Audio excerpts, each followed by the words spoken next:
마태복음 11장 1절에서 6절까지 말씀을 교대로 읽도록 하겠습니다. 마지막 6절은 같이 읽도록 하겠습니다.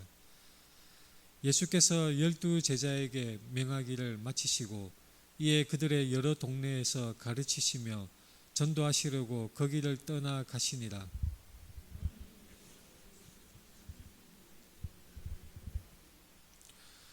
예수께 여짜오되 오실 그이가 당신이오니까 우리가 다른 이를 기다리오리까.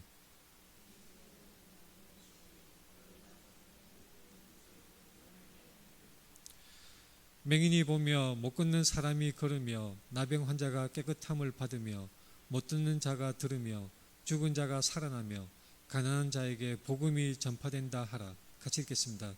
누구든지 나로 말미암아 실족하지 아니하는 자는 복이 있도다 하시니라. 아멘. 우리 앞뒤 좌우 돌아보면서 같이 인사하겠습니다. 사랑합니다. 축복합니다. 사랑합니다. 축복합니다. 제가 사진 2장을 준비를 했습니다. 아마 젊은 분들은 왼쪽 사진이 더 친숙한 사람일 수 있습니다. 이 두 분의 이름이 김민석 씨라는 똑같은 이름을 가진 분들이죠. 어떤 분들은 둘 중 모르는 사람도 있을 것이고 둘 다 아는 사람일 수도 있습니다. 왼쪽 사진 김민석 씨는 대한민국의 싱어송라이터라고 합니다. 2인조 밴드 멜로망치에서 보컬과 자작곡을 담당하고 있는 유명한 가수라고 합니다. 저는 사실 잘 모르는 사람입니다. 대중문화에 제가 가수는 잘 모르기 때문에 김민석 씨라는 이름으로 검색했을 때 두 사람이 동시에 나타나는 것을 볼 수가 있습니다. 오른쪽 사람은 현 정부 지금 정부의 국무총리 김민석 씨이죠. 그 외에도 김민석 씨라는 그 이름을 가진 사람들이 많이 있을 수 있습니다. 제가 왜 두 사람의 이 사진을 가져왔냐면 제가 어느 한 편을 좋아해서 가져온 것이 아닙니다. 정치적인 그런 메시지가 아니라 한 이름을 가지고서도 전혀 다른 전혀 관계가 없는 여러 사람이 있을 수 있다는 것이죠. 누가 누구인지 구별하는 방법은 당연히 그 관련된 내용으로 우리가 구별 가능합니다. 예를 들면 이런 것입니다. 대학 축제에 김민석 씨가 참석하여서 뜨거운 공연을 펼쳤다. 자, 이런 내용의 기사가 있으면 우리는 당연히 왼쪽 분이라고 생각을 하게 되는 것이죠. 가수 김민석 씨를 말하는 것이라고 우리는 당연히 생각을 하게 되는 것입니다. 반면에 어떤 기사에서 야당 지도자와 만나는 자리를 가졌다. 그러면 당연히 오른쪽 정치인인 김민석 씨를 생각하게 되는 것입니다.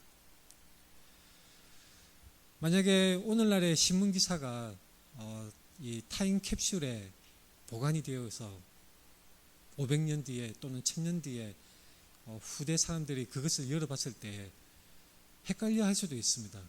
김민석 씨가 노래도 부르고 정치도 하는가, 그렇게 헷갈려하는 사람도 있을 수 있는 것입니다. 시대에 따라서 알려진 인물이 다를 수 있습니다. 또는 자신이 속한 연령대와 자신이 선호하는 문화에 따라서, 문화 계층에 따라서 얼마든지 친숙하게 여기는 사람이 있기 마련인 것입니다. 제가 이것을 말씀드린 이유는 요한이라는 사람, 성경에 요한이라는 사람이 나오는데 어떤 사람들은 굉장히 혼동하기도 합니다. 이 요한이라는 이름 자체는 여호와는 은혜로우시다, 그런 뜻을 가지고 있습니다. 당연히 유대인들은 흔히 사용하는 이름인 것이죠. 성경에 요한이 여러 명이 나옵니다. 아주 여러 명이 나옵니다. 대표적으로 제가 몇 사람을 한번 예를 들어보겠습니다. 요한 하면 우리 마음속에 제일 먼저 떠오르는 사람, 사도 요한이 있습니다.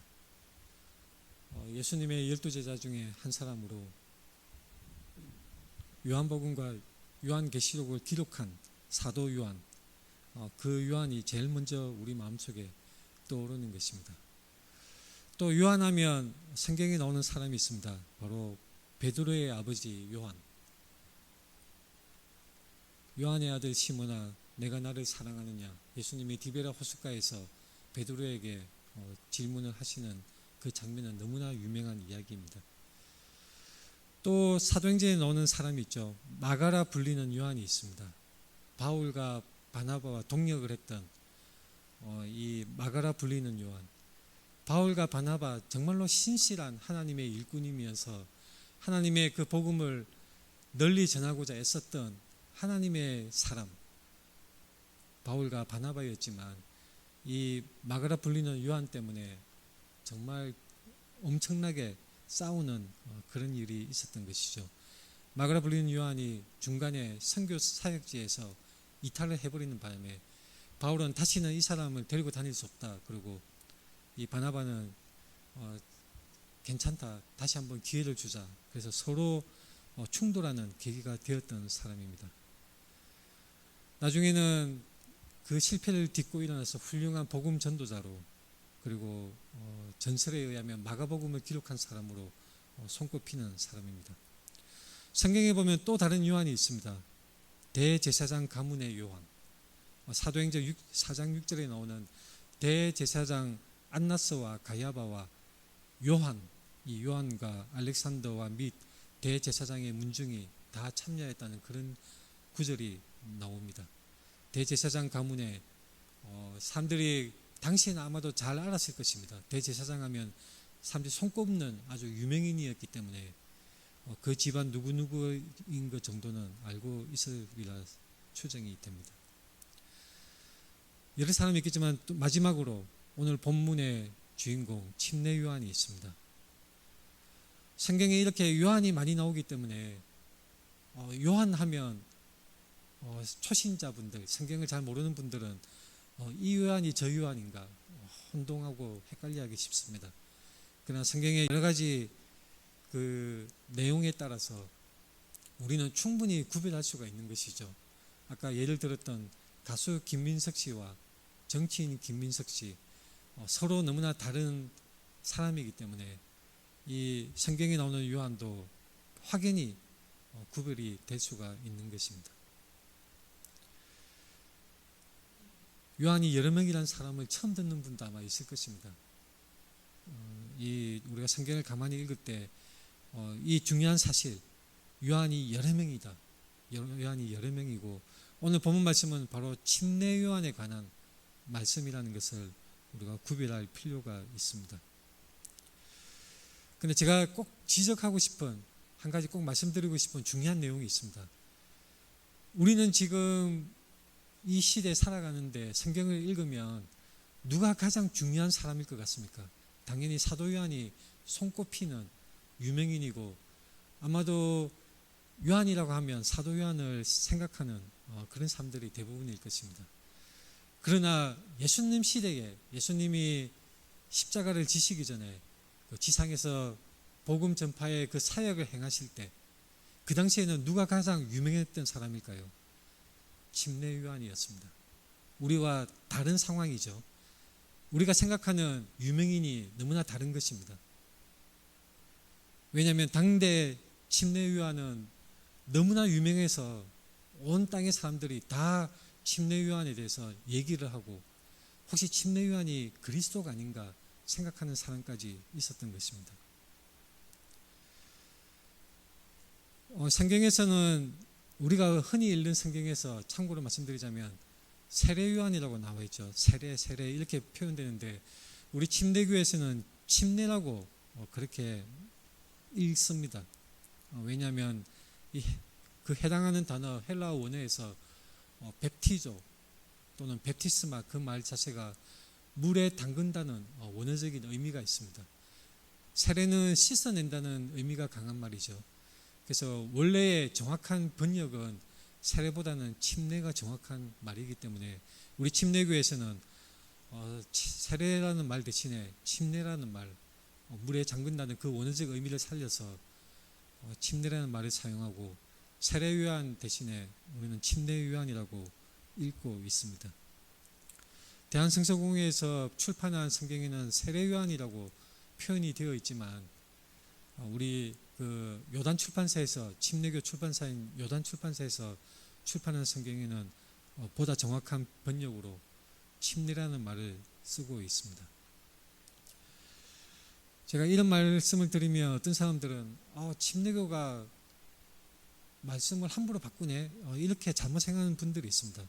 그러나 그렇지 않습니다. 오히려 우리 침례교단이 더 정확한 원어적인 번역을 따르는 것이고, 물에 잠기는 그 정확한 의미를 되살리는 것입니다. 미국 같은 경우에 기독교 최대 교단은 어디인지 아십니까? 남침례교입니다. 바로 우리나라 기독교 한국 침례교와 같은 맥을 잇고 있는 미국에서는 침례교가 가장 큰 교단이라고 할 수가 있습니다. 우리가 잘 아는 존 스펄전 목사, 설교의 황태자라고 하는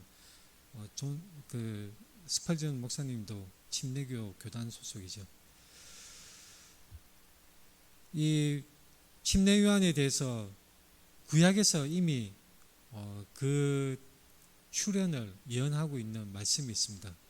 침례요한은 성경에서 복음서에서 중요하게 다루고 있는 사람입니다. 당대에 굉장히 유명인이었기 때문일 뿐만 아니라 구약과 신약을 잇는 예수님께 이어지는 그 복음의 그 하나님의 구속사 가운데 중요한 역할을 담당하고 있는 사람입니다. 지금 우리가 침례요한 얘기를 읽을 때 그런가 보다, 수많은 사람 중에 한 사람이지, 지나쳐 가기 쉽지만 사실은 많은 메시지를 가지고 있고 당대에도 굉장히 중요한 역할을 했던 사람입니다. 말라기서는 구약의 마지막 성경입니다. 그 말라기서에 이런 말씀이 있습니다. 보라, 여호와의 크고 두려운 날이 이르기 전에 내가 선지자 엘리야를 너희에게 보내리니 그가 아버지의 마음을 자녀에게로 돌이키게 하고 자녀들의 마음을 그들의 아버지에게로 돌이키게 하리라. 돌이키지 아니하면 두렵건대 내가 와서 저주로 그 땅을 칠까 하노라 하시니라. 전통적인 유대인들은 이 말씀을 가지고 메시아가 이 땅에 오기 전에 이 엘리야가 땅에 보내진다, 그렇게 해석을 하였습니다.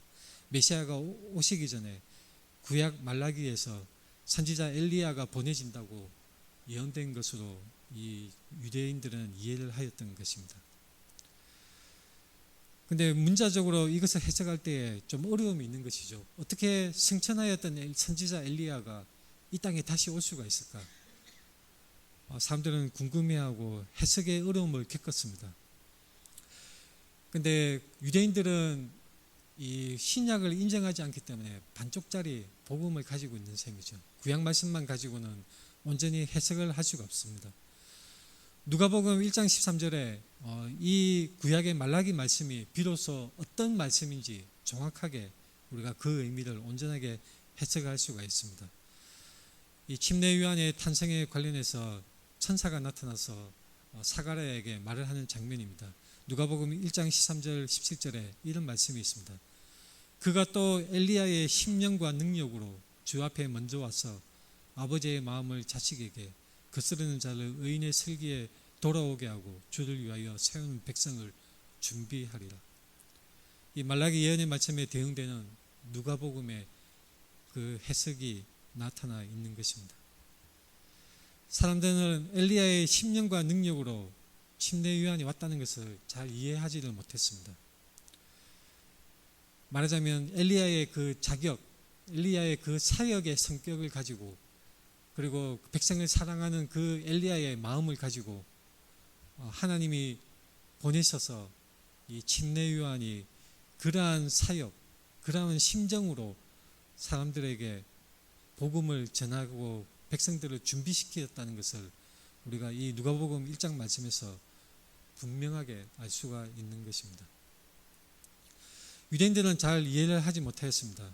그래서 요한복음 1장에 보면 침례요한에 대해서 유대인들이 예루살렘에서 제사장들과 레위인들을 요한에게 보내어서 당신이 도대체 누구입니까? 그렇게 질문을 합니다. 왜냐하면 침례요한의 그 사역이 굉장히 당대 사회에 엄청난 센세이션을 일으켰기 때문입니다. 많은 군인들, 많은 사업가들과 지위에 높고 낮은 관계없이 많은 사람들이 침례요한의 메시지를 하나님의 말씀으로 듣고 하나님의 메시지로 듣고 그 말씀 앞에서 회개하고, 강해서 침례를 받았던 것입니다.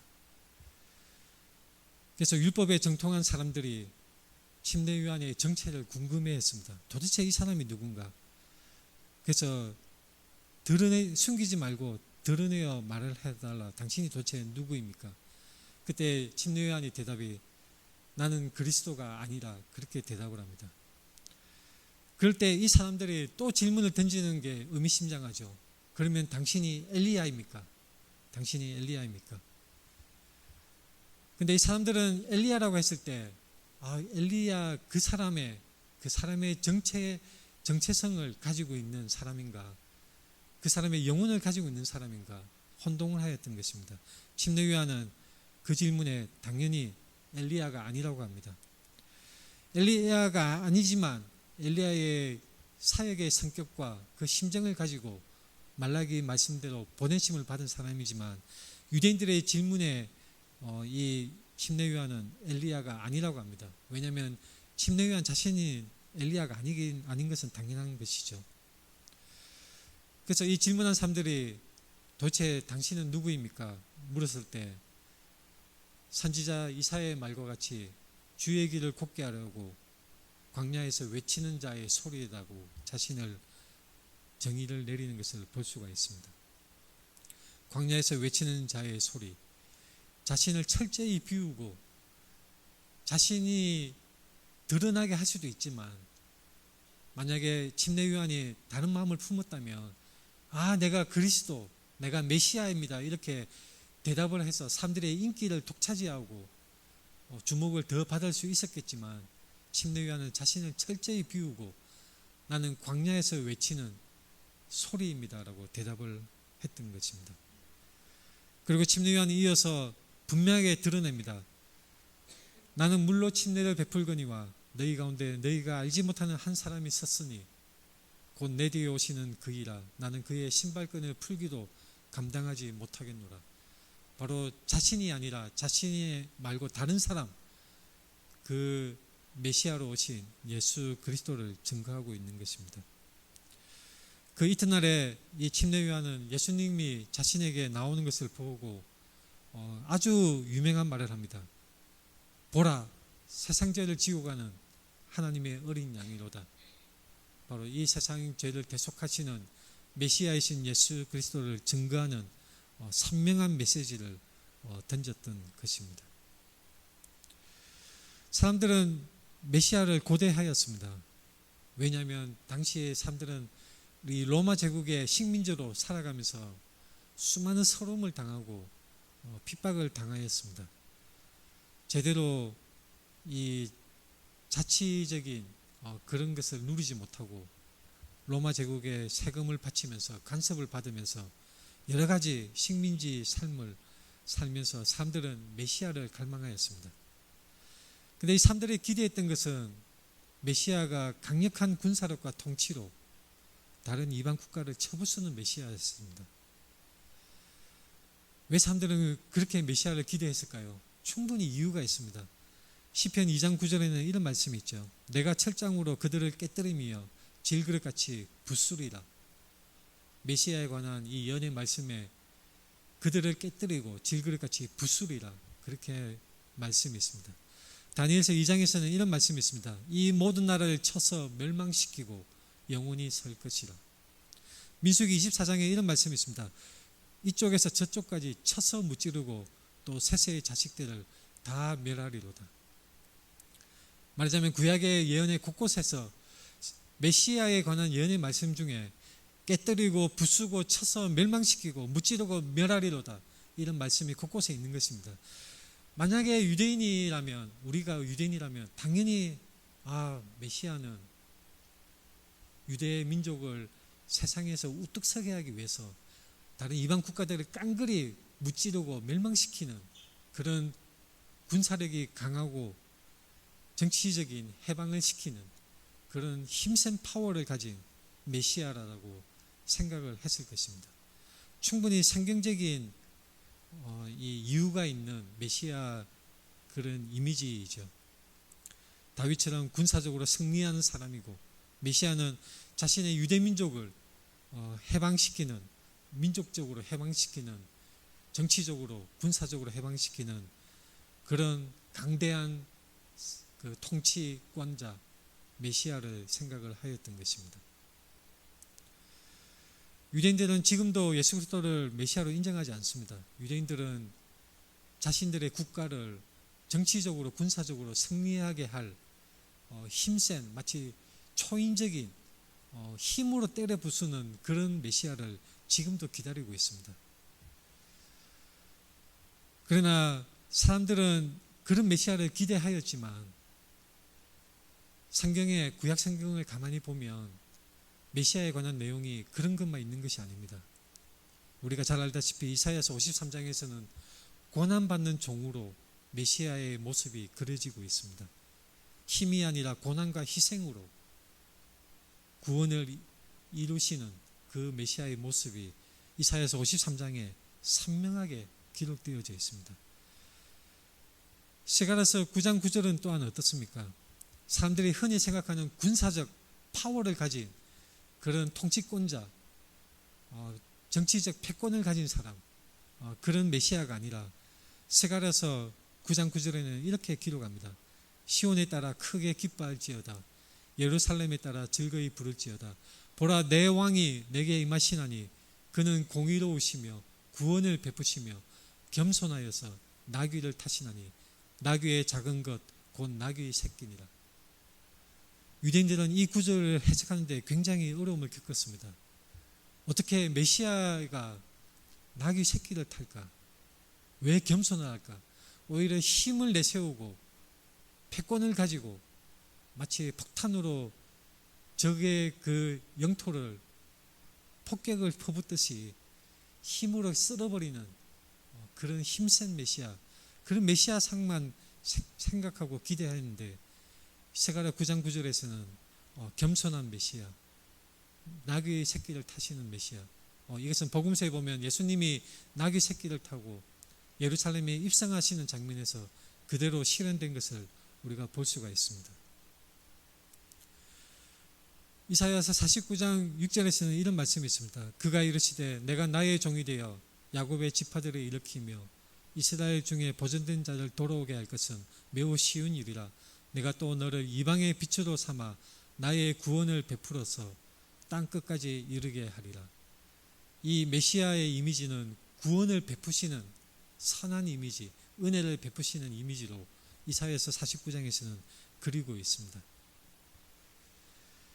침례요한은 메시아라고 하면 당대 사람들이 생각하였던 힘으로 밀어붙이고 그리고 사람들의 이방 국가들에 대해서 심판을 행하는 그런 이미지로 생각을 하였던 것 같습니다.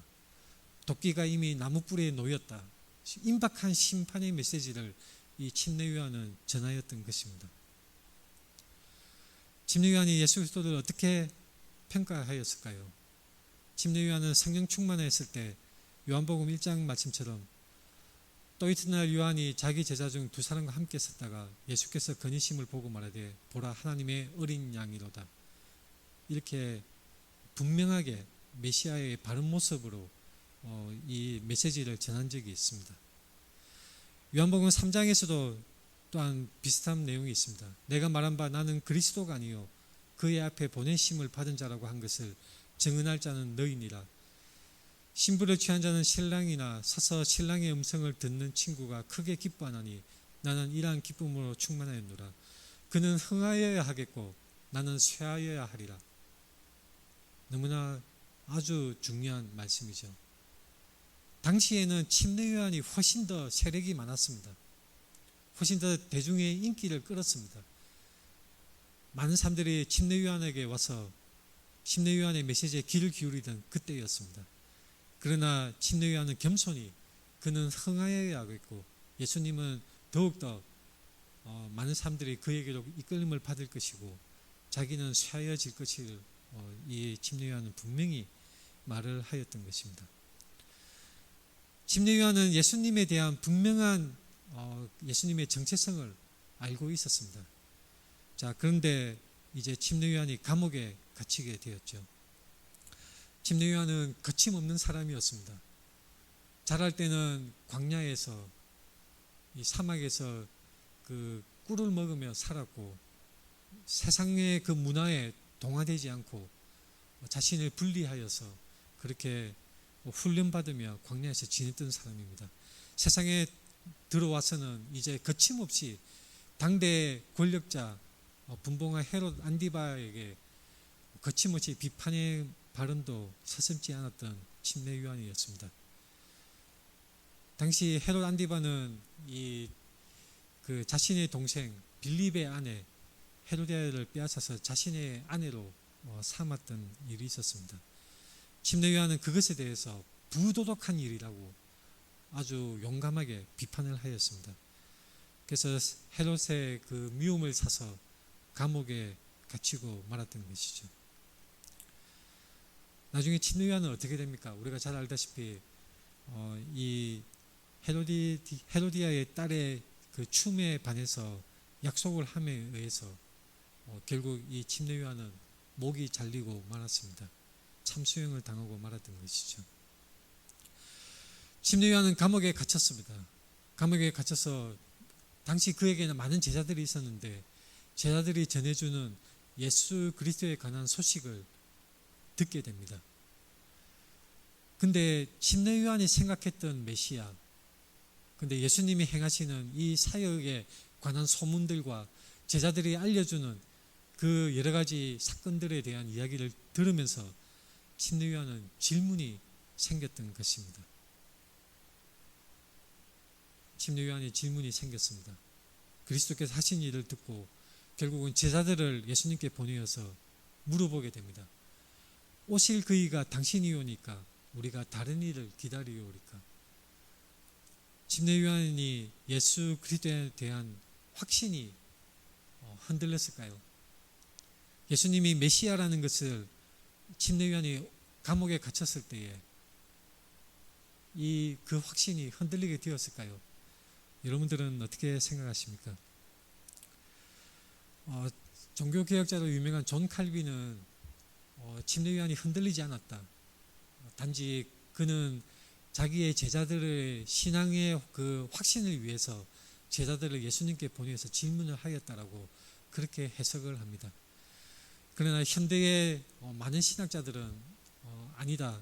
침례 요한이 이 예수님이 행하시는 여러 가지 사건들, 여러 가지 이적들과 행하시는 모습들이 침례 요한이 자신이 생각했던 메시아의 모습과 달랐기 때문에 침례 요한이 잠시 흔들렸을 것이다 라고 해석을 하는 것입니다. 여러분들은 어떻게 해석을 하십니까? 저는 후자라고 생각을 합니다.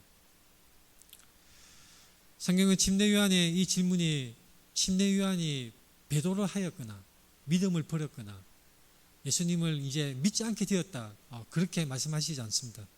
일시적으로 침례 요한은 아마도 확신이 흔들렸던 것 같습니다. 침례 요한이 기대했던 메시아의 모습과 예수님의 사역의 모습이 명확하게 일치하지 않는 그런 긴장 상태가 있었다는 것입니다. 침례 요한은 열매 없는 나무는 찍어버릴 것이고 쭉정이는 불 속에 집어넣게 되어올 것이라는 임박한 심판의 메시지를 전했습니다.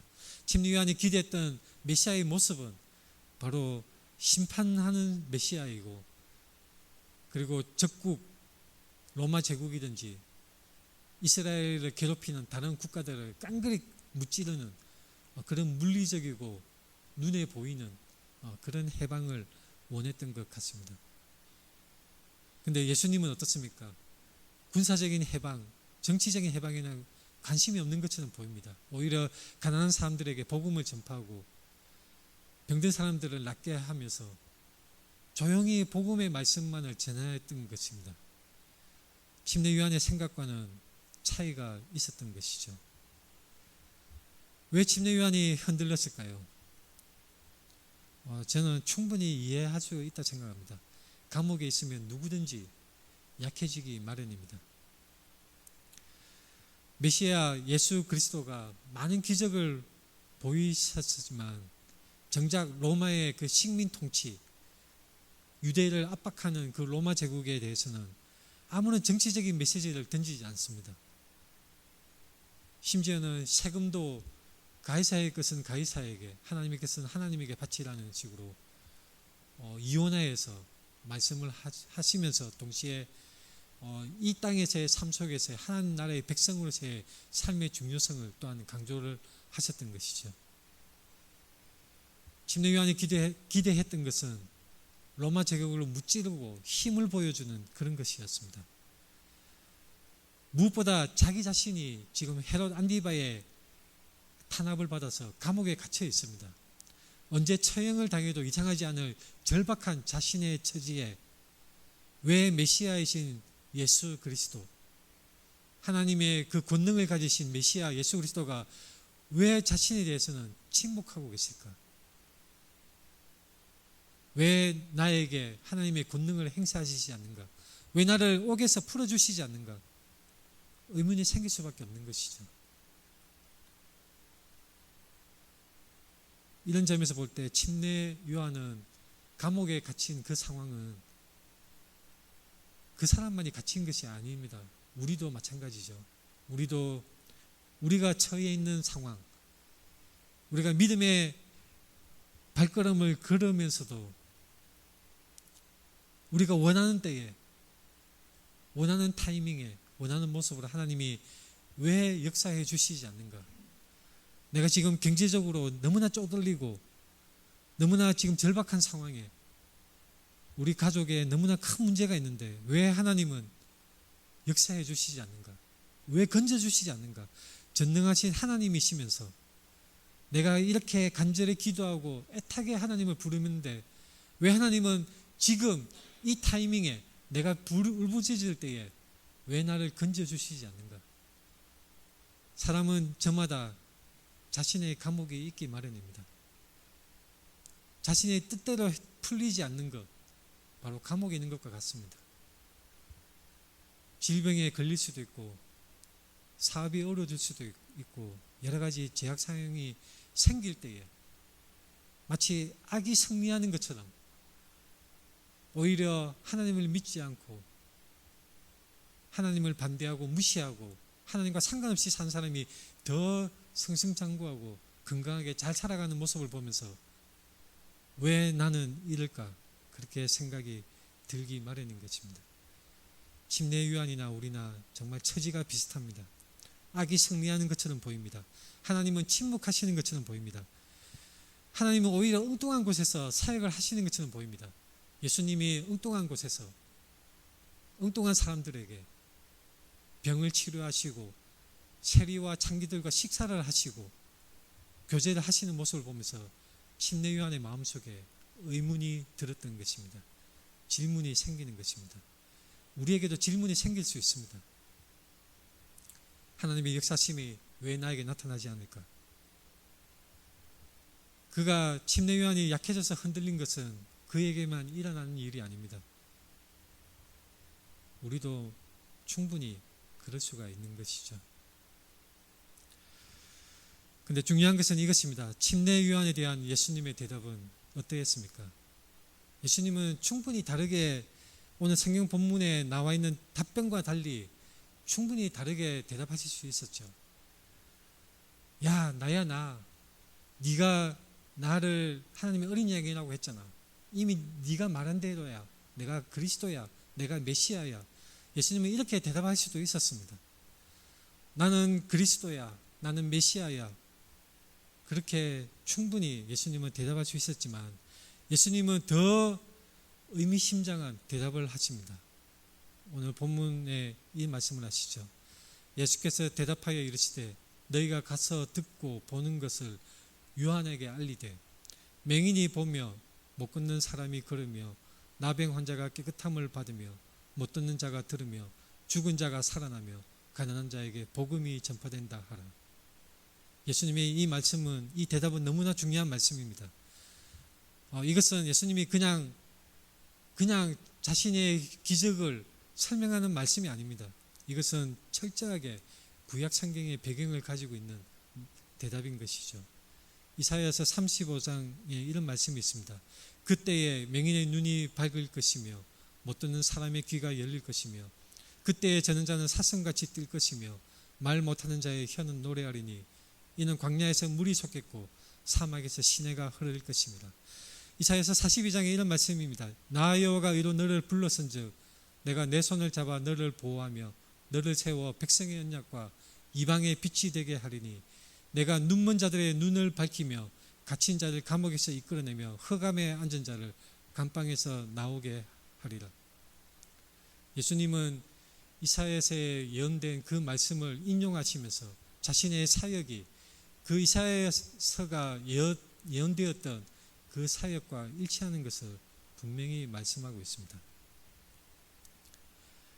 침례요한은 자신이 기대했던 메시아, 그러나 예수님이 보여주신 메시아 사역은 사뭇 다른 것이 있었습니다.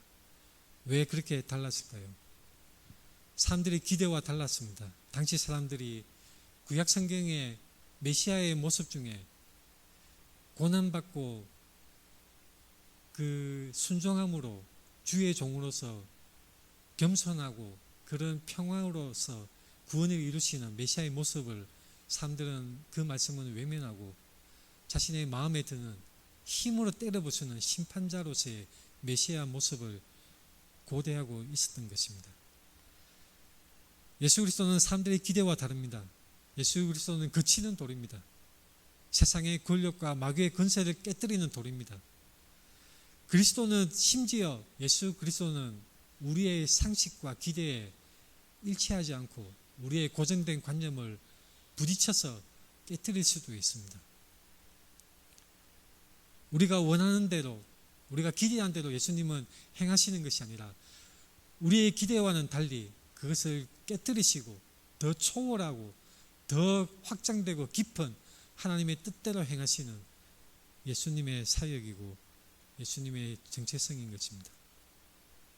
로마서 9장 43절에 이런 말씀이 있죠. 기록된 바 보라, 내가 걸림돌과 거치는 바위를 시온에 두노니 그를 믿는 자는 부끄러움을 당하지 아니하리라 함과 같으니라.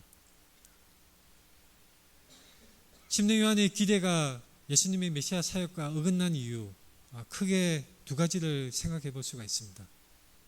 하나님의 나라는 이 세상에 속한 것이 아닙니다. 요한복음 18장에 보면 빌라도가 예수님을 신문하는 장면이 나옵니다. 내 나라 사람과 대제사장들이 너를 내게 넘겼으니 내가 무엇을 하였느냐? 빌라도가 예수님에게 질문하였습니다.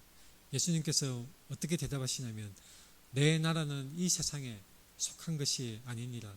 만일 내 나라가 이 세상에 속하였다면 내 종들이 싸워서 나로 유대인들에게 넘겨지지 않게 하였으리라.